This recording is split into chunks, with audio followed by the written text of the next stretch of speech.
Today's video is about timing, the concept of timing. This is a subject that comes on over and over and over in a lot of my lessons. And unfortunately, a lot of people don't understand what timing is all about. And to me, it's simple but not easy to do. Simple because timing is basically following the ball, following an object. If you think about dancing, timing is basically, if you're the leader, you're following the song that you're listening to. And if you are the person that is being led by the other dancer, is you're following that leading player, right? But it's easier said than done. Why? Because our heads get in the way. So why is it important? Because you won't be able to return the ball properly and use your full potential unless you have proper timing. A lot of mishits are due because of bad timing. So in this video, I'm going to illustrate what timing is, how it affects every stroke, and how to improve it by following a few suggestions that I'm going to give you at the end of the video. So make sure you stay until the end so you don't miss those suggestions. So by the end of this video, you're going to be able to become one with the ball, and you're going to be able to not only anticipate what the ball is going to do and react properly to it, but you will also be able to unleash your full potential onto the ball, which is what everybody struggles with. We all have the potential and we know that we can do better, but there is somewhere in the middle of our strokes where I call it, we leak energy. We lose energy. So it, in my opinion, is not that we don't have the power to do it, is that we're losing power somewhere. Besides timing, there is another word that is related to timing, and that word is rhythm. So those two, rhythm and timing, are super important and they go together. So let's consider the definition of those two words. What is rhythm? Rhythm is the consistent, repeating flow in activities. So basically, in one word, is continuity, right? And what is timing? Timing is the precise selection or regulation of the moment an action occurs to achieve the best result. So I would pay attention to that word, regulation. You are having to regulate something. And so in order to have timing, in order to follow something, there has to be a something that you're following, right? And in our case is the ball. So we need to learn how to follow the ball, basically. So going back to rhythm and timing, you need both of them, and both of them depend on you watching the ball. I made a video earlier that goes more in detail about how to watch the ball, which I'm gonna link over here. And it would be interesting for you to go through it because you're gonna pick up a whole bunch of things that are gonna help you in this video as well. So why is it so difficult to have good timing? And in my opinion, is because we are not looking at what's happening in front of us. In front of us, we have the ball and we have our opponent. But some of us sometimes choose to stay in our heads and concentrate on what it is that we're trying to do with the ball rather than concentrating on the action that is unfolding in front of us. So some examples of bad timing is, for example, getting passed down the line, poaching too early, poaching too late, mishitting your returns, like when you're playing doubles especially, hitting the frame when you're hitting an overhead, completely missing the ball sometimes when you're hitting an overhead, etc. So you get my point. So what is the common denominator between all the situations? And in my opinion, the common denominator is the fact that our heads are somewhere else rather than in the action that is unfolding in front of us. So there is an opponent in front of you that's hitting the ball, and there is a ball in front of you that is bouncing, that is going to give you a lot of information about what's going to happen. Yes, it is important to have an intention of what it is that you're going to do, but you are going to be, let's call it, at the mercy of the ball until that ball bounces. Once you realize what the ball is doing, then you can do whatever it is that you want to do. So timing has to do with following the ball. In dancing, you follow the music, you follow the lead dancer. In tennis, we follow the ball. So in a ground stroke, when your opponent hits the ball, you start getting your racket up. You realize the ball is coming to your right, to your forehand. You get your racket, you start your backswing.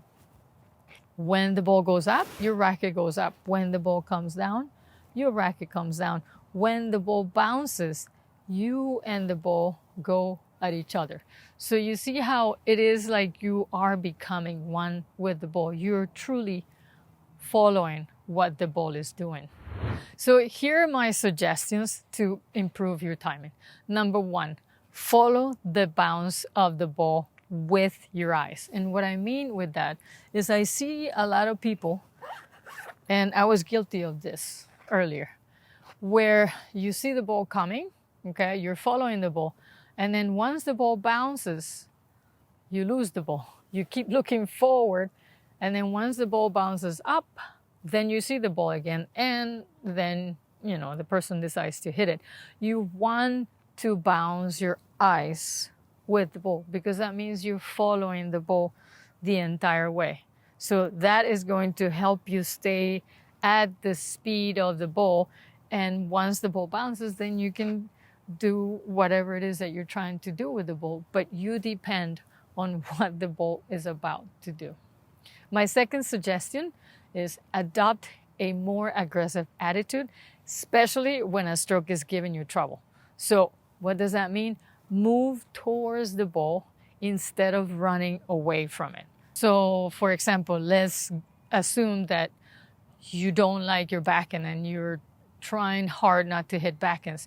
Well, what you want to do is use every opportunity to hit more backhands. So rather than thinking, oh my God, they're seeing my weakness and they're coming at me with it, turn it around. Here's an opportunity for me to practice what gives me trouble. So as soon as that person hits that ball to your backhand, start getting around and watch that bounce. So ideally, you want to hit the ball in between your waist and your shoulder, right? That's the best height to hit the ball, the most comfortable. So there are going to be 2 times when the ball is going to be at that range, on the way up and on the way down. When the ball is on the way down, that means you're hitting the ball defensively. But when the ball is on the way up, that means you're hitting the ball aggressively. So that's what you want to do. If you're working on a stroke, plan on hitting the ball on the way up and try to make sure that you're hitting that ball anywhere between your waist and your shoulder. So if that ball is low, that means we're going to get lower, right? All right, so the next suggestion is keep the feet moving so you can achieve rhythm. Remember that rhythm is continuous motion. So even if you make a mistake, even if you mishit or you think that they're going to make a winner of you, you have to keep those feet going, right? So don't give up on that ball.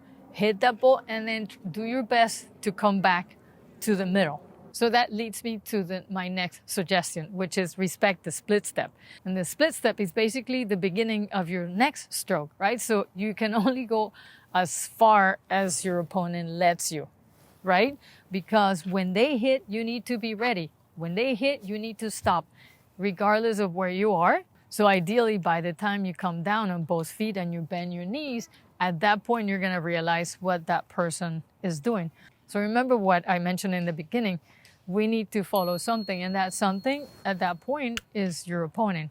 So when you're making that split step, you're not only stopping the motion and getting ready, you are observing what that person is doing, and you are following that person and reacting to what that person is doing. You need to be the observer at that point. It doesn't matter how aggressive you want to be. You have to pick up information from that person. And you're going to completely miss a lot of opportunities if you stay in your head thinking what it is that you want to do or what it is you didn't like that you did in the past. Another good suggestion that I have for you is start your practices doing mini tennis. And I know that a lot of people don't like mini tennis because they feel like there's too little space. They can't really hit out on the ball. But in my opinion, that is one of the most important parts of your practice, the beginning.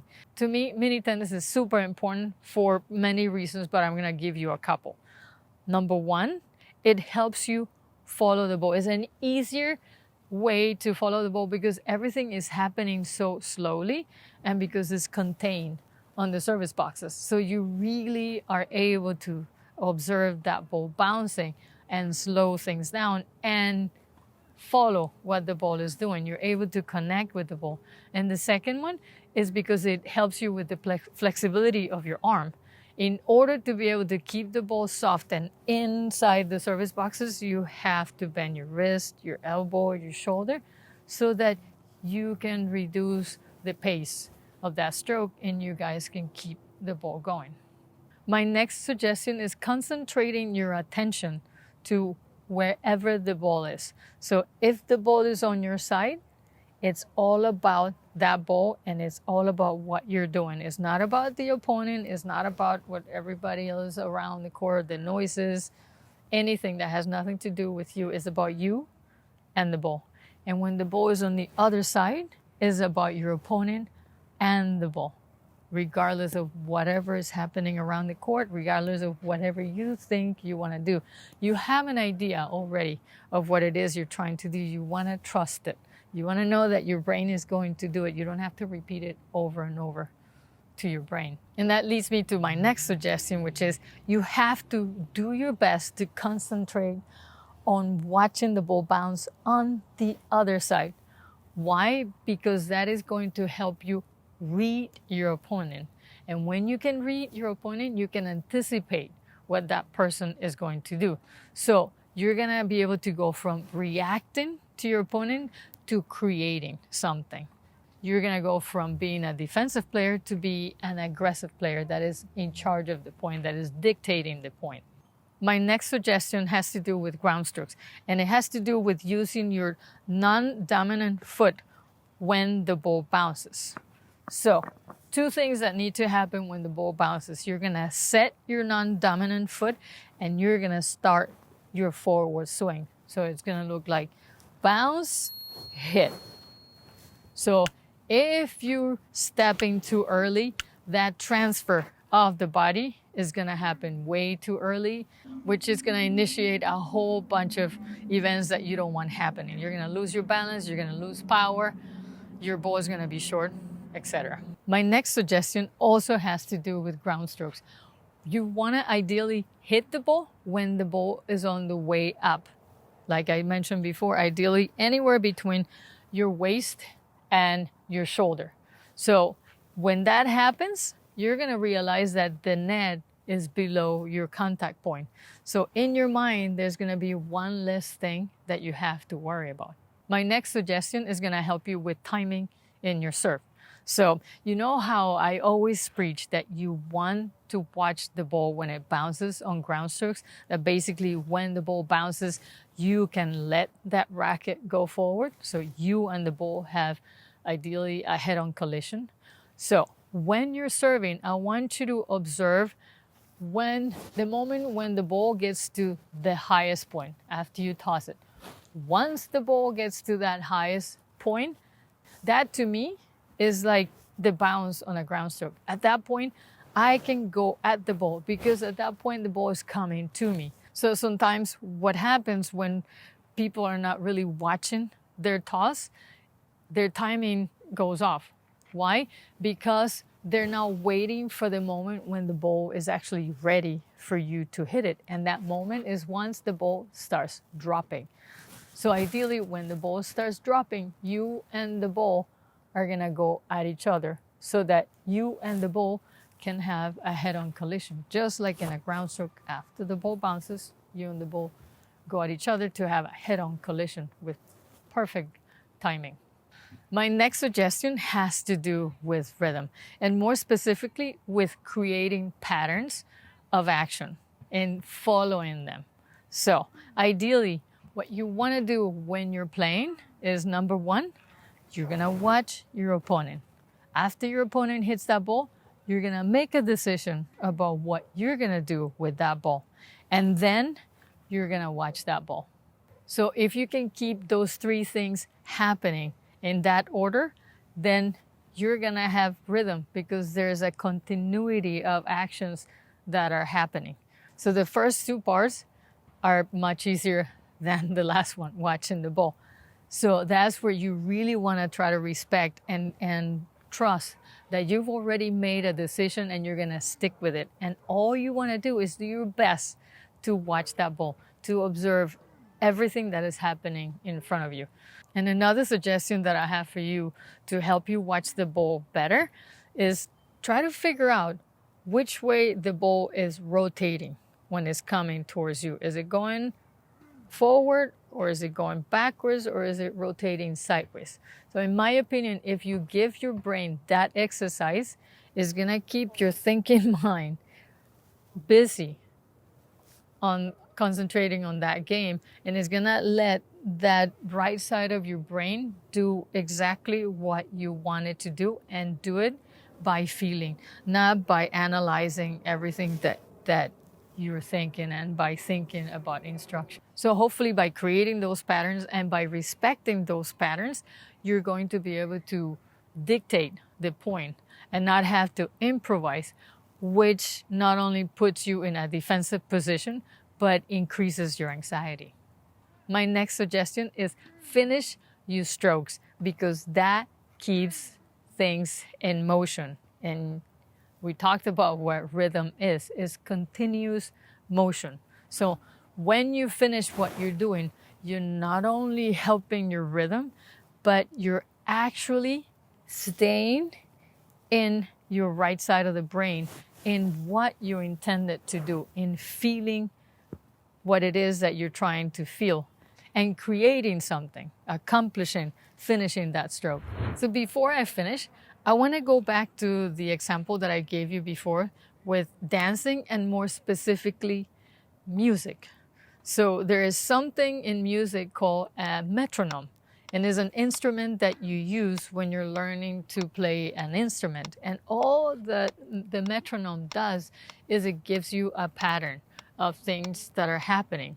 So you can choose whether, it is a 4/4 or 3/4, whatever. But the key to be able to use a metronome is to listen to it and to make sure that you are following what you're doing. So music is, in my opinion, no different than a sport. We need to be following something, and that something in our case is the ball. So my question to you is, are you willing and able to follow the ball? And if you are truly doing your best to follow the ball, I am positive that this is going to change the way that you play the sport.